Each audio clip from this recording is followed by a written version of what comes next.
Grief saved me. Casualty of war. If he hadn't interfered, he might still be alive.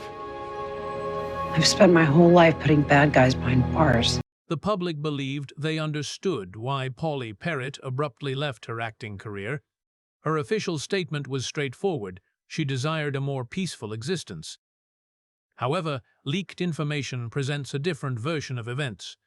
There were claims of physical assault, safety breaches, and a co-worker she was so fearful of that she required therapy. CBS believed their financial settlement would put an end to the scandal. They were incorrect. Now, at 56, Pauley is finally prepared to disclose the complete truth about her final years on the set. Born on March 27, 1969, in New Orleans, Pauley Perrette's early life was far from stable.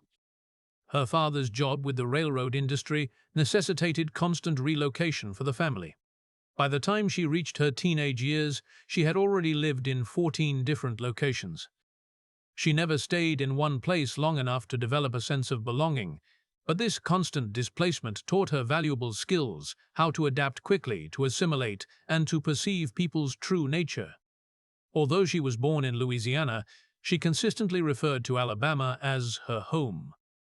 Her upbringing, scattered across so many southern locales, made her incredibly flexible, a trait that would later help her thrive in the chaotic world of Hollywood. Long before she became known as Abby, Pauley was passionate about fighting crime. As a child, she didn't just read children's books or watch cartoons. She was fascinated by true crime stories and the forensic methods used to apprehend criminals. While other kids dreamed of becoming astronauts or professional athletes, she spoke of joining a rock band, working with animals, or becoming an FBI agent. She was serious about this. After finishing high school, she studied criminal justice, earning degrees in sociology, psychology, and criminology. Her academic pursuits continued as she moved to New York to pursue a master's degree at John Jay College of Criminal Justice. Her motivation wasn't fame or monetary gain. She simply sought to comprehend why individuals inflict harm on others without any sense of guilt. This central question would remain with her for many years. During her studies and her efforts to make a living, a life-altering event occurred. While in Atlanta in the 1980s, she was brutally mugged. Few details are available, but the psychological impact was profound. It was more than just a frightening incident, it became a defining moment. Instead of suppressing the trauma, she channeled it. The experience strengthened her resolve to continue studying crime and assisting victims. From that point forward, she became an advocate for those who had been harmed. She used her voice and her developing public platform to support people who had been hurt, never forgetting what it felt like to be in their position. Her college years were far from conventional. Pauley worked diligently in her academic studies, but she worked even harder outside of school just to survive. In Georgia, she maintained high grades while studying criminal justice. In New York, her life became more challenging. She worked as a bartender in underground clubs, sporting a mohawk and combat boots, blending seamlessly into the city's eccentric nightlife. She also handed out flyers on roller skates and even cooked on dinner cruise boats to cover her tuition. The work was not glamorous, but she later stated that all of it gave her an advantage. She wasn't just learning about human behavior from textbooks. She was experiencing it daily. This combination of academic knowledge and real-world experience proved to be the ideal preparation for acting, even though it was not her original intention. She got her very first tattoo at the age of 15. In the deeply conservative Southern environment she grew up in, this was considered a scandalous act. She was raised in a strict church where movies and television were rarely permitted. As a young girl, she looked like the quintessential Southern belle, blonde hair in pigtails, well-mannered and polite. But on the inside, she felt different. The tattoos became a way to show the world that she would not conform to the expectations others had for her. Over the years, she accumulated approximately 20 tattoos, each one a representation of her identity. She transformed her body into a living canvas that challenged every preconceived notion she was raised with. When she finally arrived in Hollywood in the 1990s, She had only 71 to her name. She had just left New York, where she had been working in the club scene and doing whatever she could to get by. In Los Angeles, things were equally difficult. She slept on friends' couches and took any job she could find. She even did voiceover work for a dial-in song service to pay for rent. Acting wasn't a lifelong dream she was pursuing. It was something she fell into while trying to survive. She only embraced it because her initial plan of working in criminology couldn't provide a stable income. During one of her most difficult periods, she walked dogs along Sunset Boulevard for just $5 a day. It didn't seem like a significant job, but it led to something remarkable. One of those dogs, a pit bull she rescued from the street, became her beloved Cece. That dog was more than just a pet. It was a crucial part of her personal story. Years later, when she had a major confrontation with a co-star over his aggressive dog, her bond with Cece gave that incident even greater importance. Her love for animals began on those walks and became a permanent fixture in her life. She has since supported numerous animal rescue organizations. Her first big break in television came not from auditions or agents, but from eavesdropping on a conversation in a coffee shop. She was seated nearby when she overheard someone discussing a casting call for The Drew Carey Show. That single moment led to her securing a role as an extra named Darcy, a part she played in 4 episodes over 2 years. From there, she began to gradually build her acting resume. She landed parts on shows like Frasier and Murder One, each one bringing her a little closer to her major breakthrough. That simple overheard conversation was the pivotal moment. In the year 2000, she made a brief appearance in the movie Almost Famous, portraying a radio DJ named Alice Wisdom. It was not a huge part, but it gave her the opportunity to work with actors like Philip Seymour Hoffman and director Cameron Crowe. A few years prior, she had starred in a small drama called The Price of Kissing. These roles were not commercial hits, but they helped her develop as an actress. Even though Almost Famous did not perform well at the box office, it eventually became a cult classic. Her presence in those films demonstrated that she possessed range and talent long before NCIS brought her widespread fame. In 2003, Pauley Perrette entered the audition room dressed in baggy Levi's, sneakers, and a simple white t-shirt. She was a natural blonde, completely unlike the gothic character she would soon be known for. But the instant she walked in, Don Belisario reportedly remarked, "That's her." Her friend Kevin Lawson later confirmed that Perrette didn't need to try very hard. Her energetic personality, fast talking, kindness, and love for hugs were all that was required. Abby was not a character she was playing. It was an extension of her own natural self. Her caffeinated energy, quick wit, warmth, and love of hugging were not scripted. It was just Pauley being Pauley. And that singular moment altered everything. Abby didn't just join the team, she became the emotional core of the team. Although there is no official CBS data to compare her popularity to other characters, the fans made their feelings known. Viewers adored Abby. She quickly became a fan favorite, and her role grew beyond what was expected. The writers noticed this connection and continued to increase her screen time. By the time she departed in 2018, she had appeared in every single episode since the show's inception. No one else on the cast had that kind of record. On set, one small stuffed toy caused more chaos than any actor ever could. It was Bert the farting hippo, a purple stuffed animal that produced fart sounds when squeezed. What started as a simple background prop evolved into a set legend. The cast and crew fought over who got to keep it.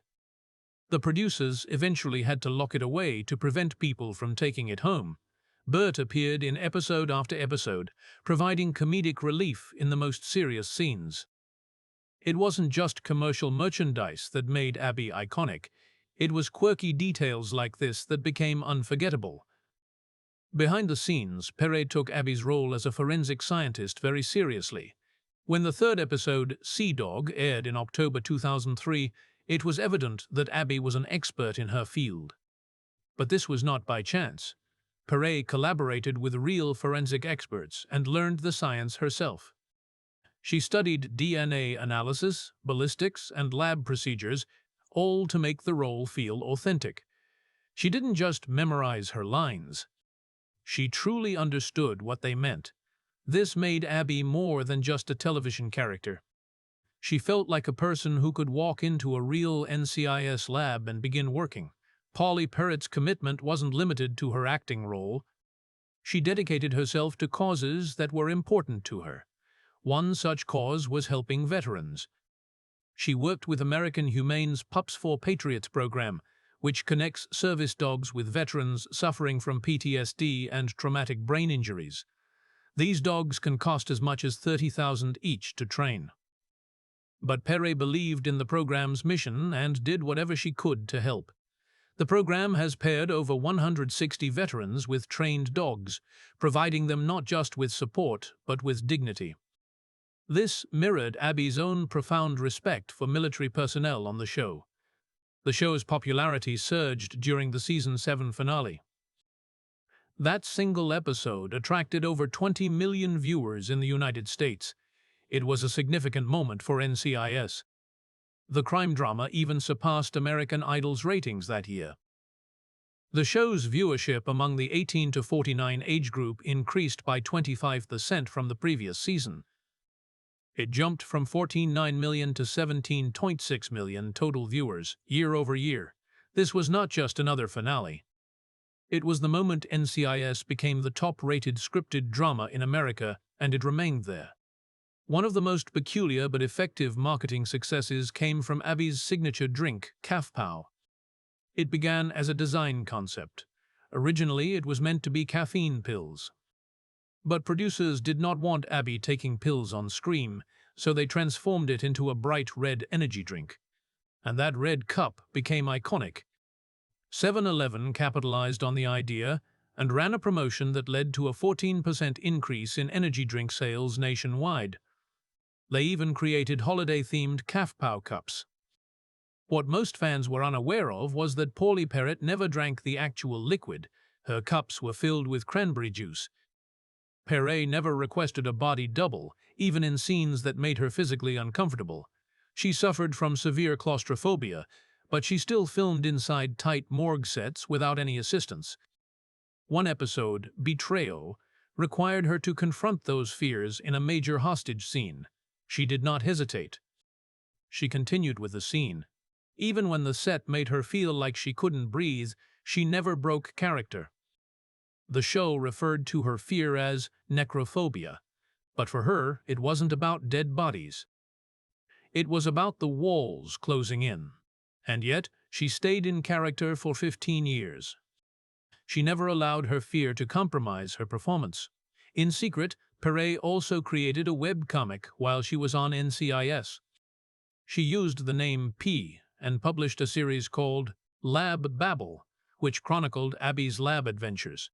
Initially, no one knew it was her. The comic had Abby's unique sense of humor, her scientific knowledge, and even featured Bert the Hippo. Eventually, fans discovered her identity. But the most surprising aspect wasn't the comic. It was where the money went. Every single cent of the ad revenue was donated to animal shelters across the country. It was a private act of philanthropy that no one asked for, but she did it anyway. In 2011, Guinness World Records bestowed a title upon Perrette that no one had ever received before. She was named the most popular TV crime drama actress. This was not based solely on ratings. It came from a metric called the Q-score, which measured how much viewers personally liked her. Not just the character, but her as a person. She surpassed actresses from shows like CSI and Law and Order. At the time, NCIS was averaging more than 18 million viewers per episode, but what made her stand out wasn't just the gothic appearance or the scientific jargon. It was how she made people genuinely care. In October 2016, everything on the NCIS set changed. Mark Harmon brought his rescue pit bull, Dave, just as he had for years without any problems. But that particular day, something went horribly wrong. The dog bit a crew member so severely that the person needed 15 stitches.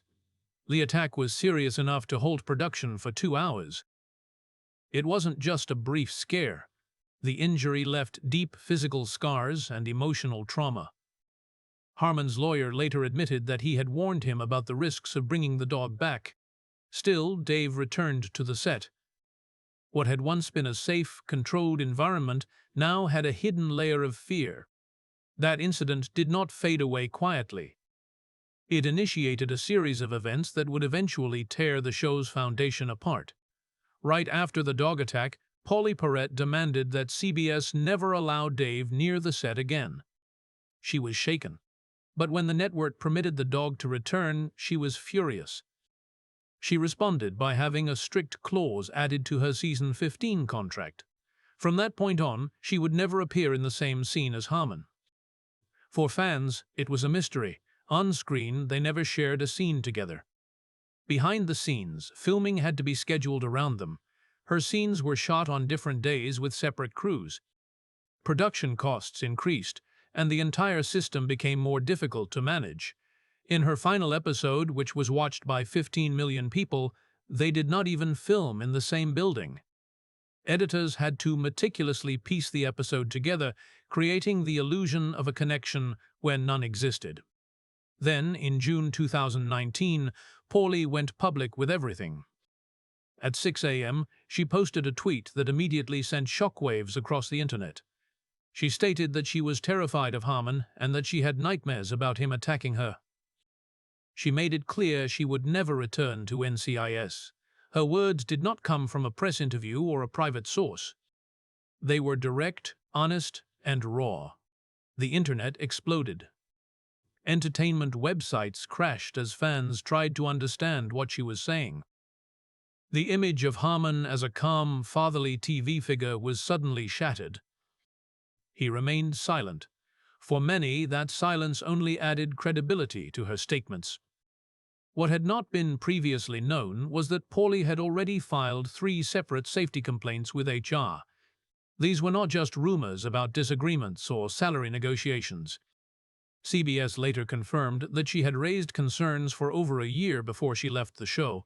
In 2018, she tweeted that she had been subjected to multiple physical assaults. Her posts hinted at being forced into silence and blamed a powerful machine for spreading lies about her departure. She said she felt unsafe going to work and required therapy afterward. The fact that she filed 3 different reports shows she attempted to follow the proper channels. It also suggests that CBS had multiple opportunities to take stronger action but failed to do so. For Pauley, the workplace became something she had to flee from, not just leave. The most serious development came when reports revealed she had hired a private investigator. She wasn't just complaining, she was gathering evidence. The investigator documented safety violations on the NCIS set, and Pauley used that evidence to pressure CBS into a private settlement. According to multiple sources, CBS paid her somewhere between $5 million and $9 million. This was not about a poorly written script or a pay cut. It was about safety and accountability. The settlement included a strict non-disclosure agreement intended to bury the entire issue. Around the same time, CBS was already facing scrutiny for other misconduct cases. They had just paid $9.5 million to Eliza Dushku over harassment on a different show. The amount of money Pauley received suggests that her case was serious enough to risk significant damage to CBS's brand and Mark Harmon's career if the details ever became public. 2 years later, Pauley attempted a comeback with a new sitcom called Broke. It started out strong. On April 2, 20, over 7 million people tuned in, but the initial success did not last. The ratings quickly declined. By the end of the 13-episode season, only 3.6 million people were still watching. In the key demographic of 18 to 49-year-olds, the show had dropped to a 0.4 rating. That number is far below what networks need to keep a show on the air. Critics were not kind either, calling the show uninspired and lacking direction. CBS had hoped to revive her television career, but it ended in silence. After being one of the biggest stars in primetime television, Pauley's return failed due to low viewership and negative reception. Just 2 months after Broke was cancelled, Pauley sent out one final message. On July 7, 2020, she tweeted, "I'm free," in bright rainbow colors. It was more than just a happy update. It was her official retirement from acting. She said she now only answers to God, animals, and plants. Her rescue dogs, she added, were her only judges. It was clear she had no intention of ever returning to the entertainment industry. Her acting career had spanned over 25 years, with more than 350 NCIS episodes alone, but now she was done for good. There were no interviews, no future plans, and no farewell tour. Just a single, powerful message that closed the door completely. What surprised many was what happened afterward. Even after her retirement announcement, she was still being offered work. Major shows like The Good Doctor and Law and Order SVU wanted her to appear in guest roles. These types of parts typically pay between $100,000 and $300,000. For someone with her experience and name recognition, they were easy opportunities. But she declined. It was no longer about money. It was about her peace of mind. Even though she had previously supported SVU and its causes, she refused to step back into that world. Turning down offers like these demonstrated how serious she was. She wasn't pursuing fame. She was protecting her own well-being. On the morning of September 2, 2021, Pauley Perrette awoke and immediately knew something was wrong. The entire right side of her body felt completely numb. She tried to dismiss it, thinking maybe she had just slept in a strange position, but the feeling never returned. The sensation of her finger touching her own cheek felt foreign. Even the weight of her laptop resting on her legs meant nothing to her skin. That's when panic set in. She called her doctor, who advised her not to wait. Within minutes, she was in an emergency room surrounded by medical staff confirming her worst fear. At just 53, she was suffering a massive ischemic stroke. For 36 hours, her voice was gone. She couldn't speak at all. When her speech finally returned, her first words were not dramatic. They were casual, even a little sarcastic. "Dude, seriously?" But the reality was, her doctor had not expected her to survive past 5 p.m. that day. The stroke had been that severe. The recovery was long and draining, with months of therapy for speech and motor skills. But she made it through, scarred but alive. What helped her survive wasn't just the doctors. It was Rosie. Rosie was not a nurse or a family member. She was Perrette's rescue dog. As the stroke began to unfold, Rosie would not stop pawing at her, waking her up just in time. That small action made the difference between life and death. Every minute counts during a stroke, and Rosie bought her those precious minutes. Perrette had always been passionate about rescuing animals. Over the years, she adopted several dogs and frequently shared how much they meant to her.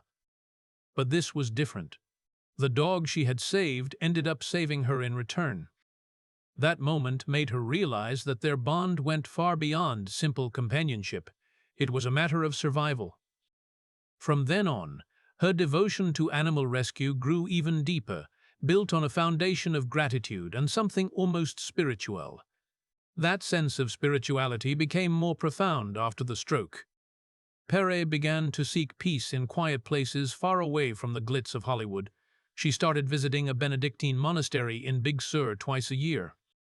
There, she learned to slow down, to breathe, and to listen. The monks did not attempt to convert her. Instead, they taught her how to sit in silence, how to pray in a way that felt authentic to her. She developed a simple prayer that she recites daily: "Thank you for everything and forgive me for everything." In those moments of stillness, she says she hears guidance, not loud or dramatic, but clear. Words like "trust" or "not now" arrive like whispers. This was not the faith she had known growing up. Back then, she wasn't even sure how to pray, but now her conversations with God feel like check-ins with a close friend. These retreats helped her work through more than just the stroke. They helped her process years of trauma, including past abuse and a brutal assault in 2015 that left her shaken and terrified. Even while facing personal pain, Perrette continued to find ways to give back. She became an executive producer for a documentary called Studio One Forever, a project that held deep personal meaning for her. The film explores the history of Studio One, the first gay disco in America, which operated in West Hollywood from 1974 to 1994. It was more than just a nightclub. It was a place where the LGBTQ community found freedom, joy, and a sense of belonging, especially during the frightening early days of the AIDS crisis. The film features stories from celebrities who were there, like Bruce Vilanch and Chita Rivera. But Perrette's reason for doing it was simple. She wanted those voices to be heard. She wanted people to know that Studio One wasn't just a dance floor. It was a sanctuary in a dangerous time. The project premiered at the 2023 Outfest LA Film Festival and became a celebration of history, resilience, and community.